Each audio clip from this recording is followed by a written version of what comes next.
Assalamualaikum warahmatullahi wabarakatuh. Saudaraku rahimakumullah, Al-Quran yang Allah turunkan selain sebagai petunjuk pada agama tauhid, juga sebagai obat bagi kehidupan umat manusia. Allah berfirman, A'udzubillahi minasyaitonir rajim. Wa nunazzilu minal Qur'ani ma huwa syifaa'u wa rahmatul lil mu'minin wala yazidud dhalimina illa khasara. Dan kami turunkan dari Al-Quran sesuatu yang menjadi penawar dan rahmat bagi orang-orang yang beriman, dan Al-Quran itu tidaklah menambah kepada orang-orang yang zalim selain kerugian. Quran Surat Al-Isra ayat 82. Tentu yang dimaksud obat bukan obat untuk penyakit medis, tetapi petunjuk untuk mengobati jiwa yang sakit karena salah menelusuri jalan hidup. Sebab hidup tidak selalu lurus dan mulus.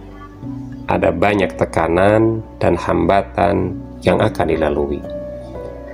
Sekecil apapun tekanan dan hambatan, kalau tidak pandai mengelolanya, bisa menimbulkan stres. Menunggu antrian di bank, di pompa bensin, menghadapi kemacetan di jalan misalnya, semua itu bisa menjadi tekanan.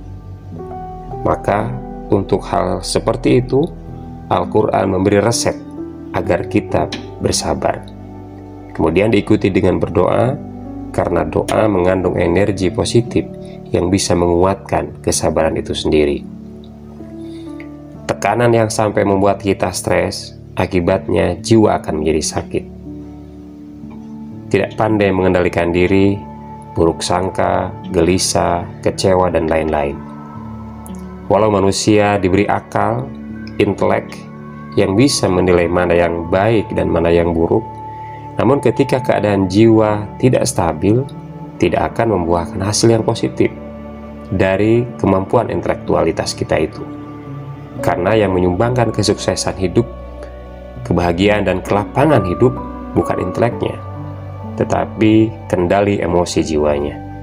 80% kesuksesan manusia disumbang oleh kemampuan mengendalikan emosinya. Itu kata Daniel Goleman.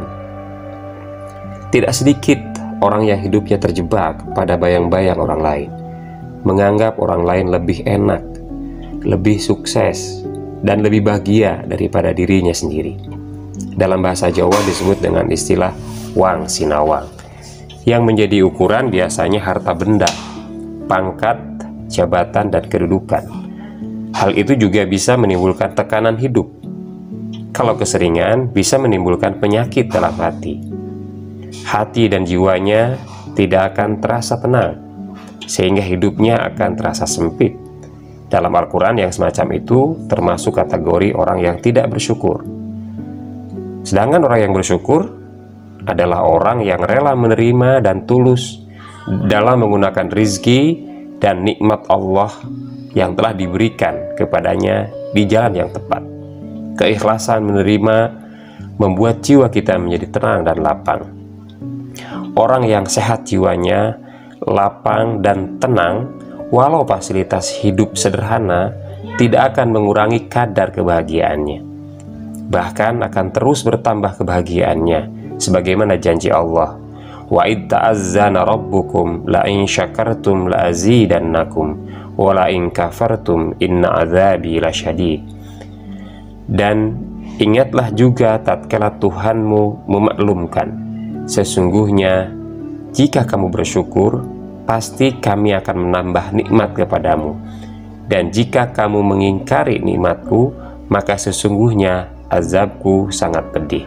Quran Surat Ibrahim ayat 7. Dari jiwa yang lapang akan muncul ide dan sikap positif yang akan menambah energi untuk berbuat yang lebih baik lagi.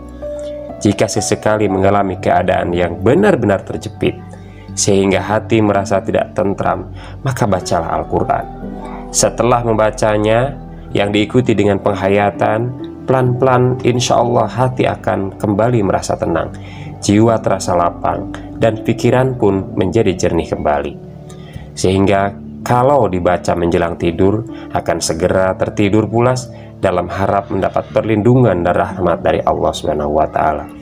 Memang demikianlah Al-Quran, menjadi penawar hati yang gundah dan jiwa yang susah, memberi ketenangan hati dan kelapangan jiwa, menjadi kunci menyelesaikan masalah yang bisa menimbulkan duka dan susah.